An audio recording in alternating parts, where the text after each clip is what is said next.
Good day, I'm Scott Axman. I'm the professor at Competitive Edge Mixed Martial Arts. Excuse my appearance, we just finished a few rounds of sparring. And actually goes into what we're going to talk about today for parents, because the topic that I have for today is to put an end to whining. We've got the holidays coming up. You guys are going to be doing a lot of shopping, and kids are going to be pointing out the toys that they want. Sometimes when they don't get what they want right away, they're going to use a piece of leverage called whining. And we have a set of skills that I want to share with you, and it's more of a thought process that I want you to think about, as opposed to techniques. We're not here about what to do when the kid has already lost his cool. At that point, it's kind of just bite down and wait for it to end, because there's not too much you can do when they're already getting carried away. But what we're about is building up a strength of character so that that person would never even be tempted to use a whining or a complaining attitude to get what they want. So we're going to talk about some concepts today, but before we get into that, let's talk about what causes whining. And the root cause of whining is actually weakness, or at least perceived weakness, where a person feels that they're out of control, they're out of power. They can't make their own change, and they can't make the life the way they want.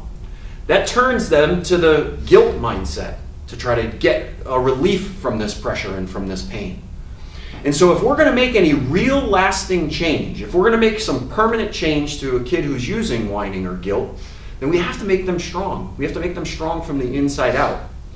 And over the next few episodes, I want to talk to parents about 7 different keys that they can use to build up that strength, to build that internal positive attitude so that they would never resort to whining because they're above it.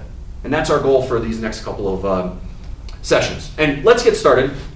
The first thing that I want you to do with kids is teach them to set and achieve goals. There are a lot of reasons for this. First and foremost, when you are able to set a goal, you gain control. If we remember, the reason for whining is that they're out of control, that they feel that they can't direct the results that they want, that those results are given to them from the outside world. Well, when you teach a child to set goals, you teach them to take control over the direction that their life is going. That grades aren't accidental. It doesn't happen because the teacher liked you or didn't like you. It happened because you decided it was going to happen. And from that position of control, the person gains strength. And again, with strength, that ends the whining. Now, if you're going to set goals, it's critical that you start with a small, achievable goal. We do this at our Martial Arts Academy. We don't expect our brand new students to practice for 40 to 50 minutes every single day. That would be crazy. If we could get them just to throw 10 kicks a day, this is starting to form the habit. It's starting to build the muscle. Look, if you haven't worked out in 20 years and you decided to just put as much weight on the bar as you could and then see if you could lift it up, you're probably going to hurt yourself. That's why it's important to start small so that you could gradually build that muscle and grow stronger. This is true for character development goals, not just physical goals. Next, when you set goals, you put yourself through an affirmative thought process. Instead of worrying about the negative, instead of worrying about what's going to happen or what result might ending up your way, you put your mindset on what you want. You put your mindset on this is where we're going. This is the direction we're going to accomplish. And what a lot of people don't realize is if they fear something too much, they put so much energy on it, they end up attracting that. They get that thing that they fear most. So if you don't have an affirmative mindset, you're going to constantly work in that negative. Think about it with whining. If it really frustrates you when your child complains and whines, you probably get upset and you let him know that it frustrates you. And that negative energy, that fear of him whining, makes him whine more. That's why we have to put our mindset on an affirmative mind process. Where do we want to go? We want to concentrate on building strength. It'd be a big help if you take some time and you concentrate on just 10 or 11 things that your child constantly demonstrates that they have strength, that they have toughness, that they have perseverance.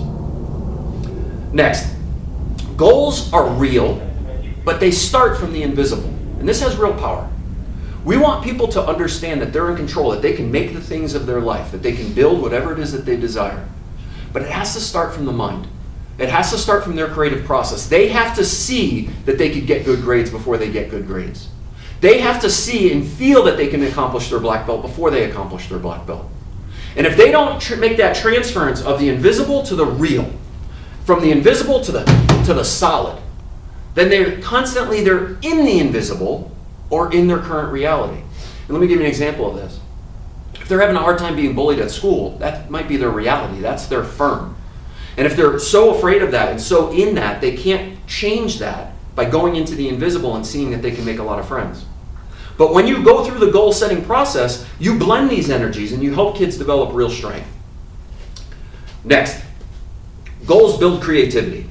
Like I said in the last part, you have to look internal for what you really want. You have to picture it. You have to imagine it. You have to imagine it so clearly that you could see it, that you could feel it, that you could taste it, that it's real in your own mind.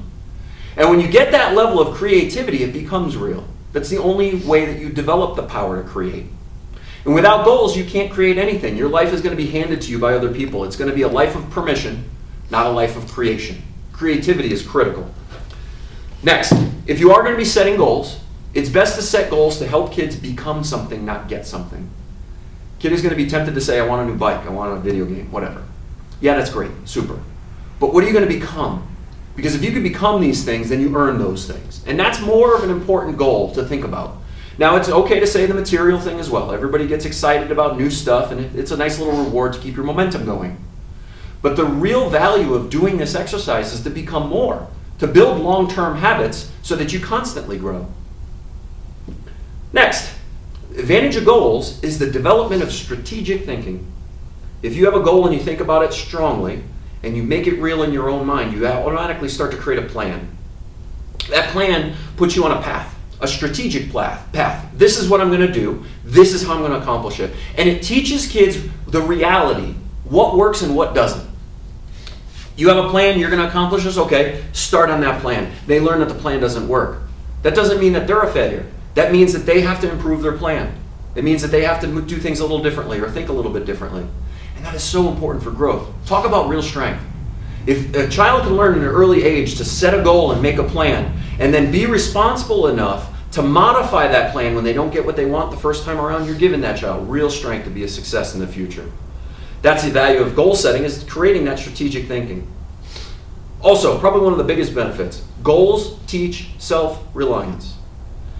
Self-reliance, some people have negative influence on this. They think self-reliance is about buckling down and doing it all yourself. That's not true. That's not what true self-reliance is. Self-reliance is saying that you have everything that you need to be a success right now, that you have the ability to accomplish the goals that you want, that you are reliant on self, on what you have inside. And you'll build those talents, you'll bring them to the surface so that you become what you want to see in the world. That is such an important level of success for kids to learn at ages 9 and 10. And don't think that they're too early to start. They're absolutely ready at the age of 5 to start thinking about this stuff and start putting these things into process. Things like self-reliance.